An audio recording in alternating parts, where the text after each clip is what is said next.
Pinalakas pa ang ugnayan ng Pilipinas at Israel sa naging pagpupulong ni Pangulong Rodrigo Duterte at Israeli Prime Minister Benjamin Netanyahu. Dito'y personal na nagpaabot ng pasasalamat si Pangulong Duterte kay Prime Minister Netanyahu sa patuloy na pagtulong ng kanilang bansa sa Pilipinas, tulad na lamang sa nangyaring Marawi siege. Mula sa Jerusalem, Israel, ang sentro ng balitang yan mula kay Rocky Ignacio live.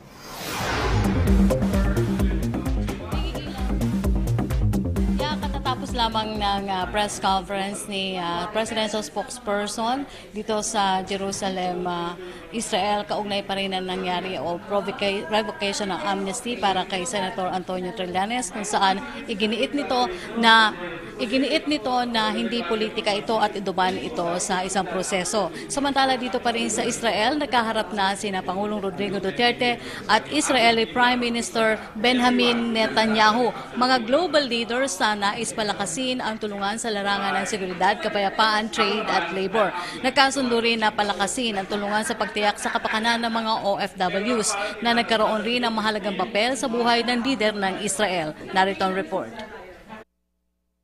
Tatlong kasunduan na pinagtibay ng Pilipinas at Israel kaugnay na 4 na araw na opisyal na pagbisita ni Pangulong Rodrigo Duterte. Saksi sina Pangulong Duterte at Israeli Prime Minister Benjamin Netanyahu nilagdaan ang Memorandum of Agreement on the Temporary Employment of Home-Based Filipino Caregivers, Memorandum of Understanding on Scientific Cooperation at Memorandum of Intent on the Collaboration on Promotion of Bilateral Direct Investment. Formal ay pinabot rin ng Pangulong pasasalamat sa Israel na isa sa tumulong sa pinsala ng Super Typhoon Yolanda. Mr. Prime Minister, I can only thank you so much, especially the critical help that you have extended to the country in time when we needed it most.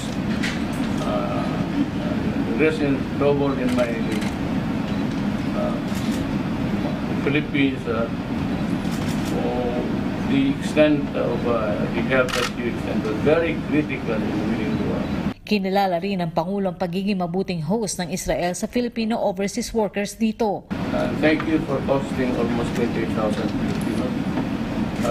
They have been very happy working here, taking care of the aging population, citizens. And I have heard that they have been treated as human beings. Unlike in other places, which I am not ready to mention now. Bagamat ito ang unang pagbisita ng isang leader ng Pilipinas, malalim ang simula ng pagkakaibigan ng dalawang bansa. Thank the state of Israel, the people, and I hope that this ties will continue over the years. And I think I have my daughter here, who is Zimmerman. Actually, she is a descendant of a Jew. Went to the Philippines and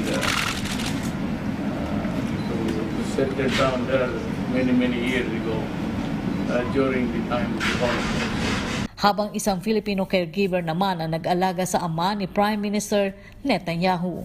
There's been a remarkable phenomenon in Israel where thousands and thousands of families have taken part from the support given by Filipino care workers to the elderly. I am one of those families, Mr. President. My late father, who died at the age of 102, in his later years, received incredible care by a caregiver from the Philippines, a woman of exceptional compassion and intelligence. She took care of my father's every need. And when he passed away, she took care of his brother's need.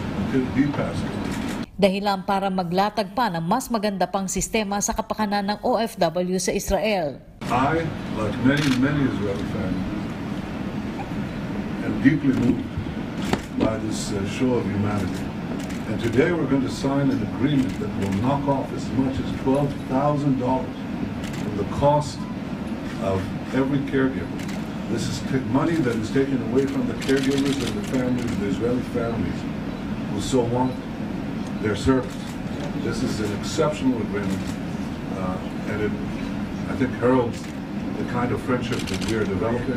Tiniyak naman ang Pangulo ang kahandaan ng Pilipinas sa tumulong sa Israel sa lahat ng pagkakataon. Thank you, and may we continue to be blessed with a strong relationship.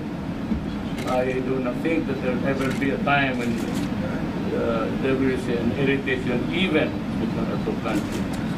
We share the same passion for peace. We share the same passion for human beings, but we also share the same passion of not allowing our country to be destroyed by those who have the corrupt ideology who knows nothing but to kill and destroy. In this sense, Israel can expect any help that the Philippines can extend to your country. Thank you very much. Samantala maghaharap naman ngayong hapon oras dito sa Israel si Pangulong Duterte at Israeli President Rivlin. Susundan ito ng pulong sa iba't ibang business groups dito sa Israel. Bukas ang huling araw ng official visit ng Pangulo dito at nakatakda na rin itong magtungo sa Jordan para sa 4 na araw na official visit. At yan po ang ating pag-uulat mula dito sa Jerusalem, Israel. Rocky Ignacio para sa Bayan.